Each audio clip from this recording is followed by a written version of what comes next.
Okay, let's dive into this.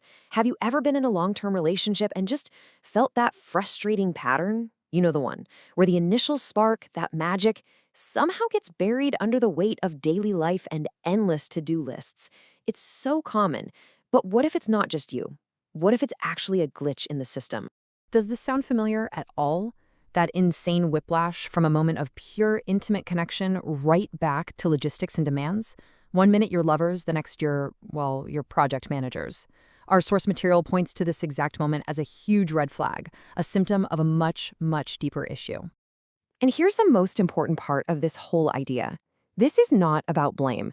This is not a personal failing or some flaw in your character. The source we're looking at frames this as a system error. Think of it like a piece of programming that's just running in the background, one that got installed without you even noticing.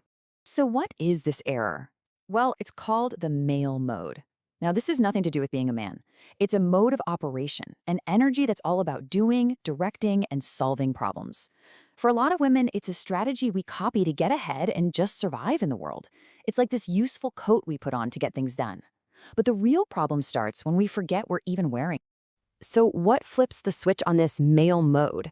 Well, basically modern life, stress, right? That floods our bodies with cortisol, constant time pressure, hormonal changes, and of course, that deep societal conditioning that tells us we have to be super independent and have everything under control all the time. All of this just pushes us into that state of high alert and high control. And that societal conditioning, it often starts so young. There's this common saying in Dutch, a girl is prepared for her future. And look, it's a great message, right? It's about being self-sufficient. But it can unintentionally lay the groundwork for this system error, teaching us that our value comes from our ability to do and manage every little thing all on our own. So what's the damage here? How does this system error actually affect the relationship? Well, when it's running on autopilot all the time, the fundamental energy of the connection, what our source calls polarity, it just starts to break down. This is such a brilliant way to picture it. Think about a magnet.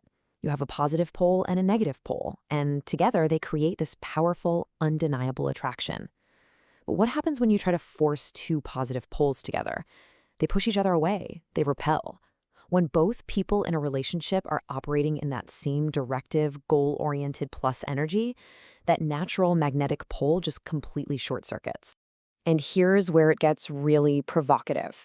The source argues that when a woman gets stuck in this male mode, the whole dynamic shifts. She becomes the director, the manager, the one who knows best. Basically, she becomes the mother. And her partner, well, he gets put in the position of the son who needs to be told what to do. And that dynamic, it is the ultimate killer of sexual attraction for both people. Just let that sink in for a second. This isn't some minor annoyance we're talking about. According to the analysis in our source, this slow, creeping erosion of polarity, this unintentional shift in energy, is actually more destructive to relationships than cheating. It's the silent killer of connection that we often just mistake for how things are. Okay, so if that's the problem, what on earth is the solution? Well, the source gives us a really clear blueprint, a way to reboot the system. And it all comes down to understanding the fundamental difference between two modes of energy, the doing mode and the being mode. All right, this slide is everything. Let's walk through this, because this is where you can really start to see the pattern in your own life. The doing mode is all about must. It's demanding, it's directing. The being mode is about meeting. It's connecting and inviting. Look at the focus. Doing is obsessed with the to-do list. Being is focused on the atmosphere, the feeling. When it comes to problems, doing wants to fix it right now, while being just holds space with empathy. Even the body language is totally different, tense and leaning forward versus relaxed and open. And the roles, the director versus the muse, the mother versus the lover. And finally, look at how they react to stress. Doing isolates and just works harder. Being reaches out to connect and share. Just take a second. Which column feels more familiar to you these days? The entire solution to this system error, the whole journey back, can really be boiled down to one simple but incredibly powerful shift. It's about consciously choosing to move from must to meet, from a state of constant obligation to a state of connection. Our source uses this amazing piece of Dutch wordplay to capture this idea perfectly.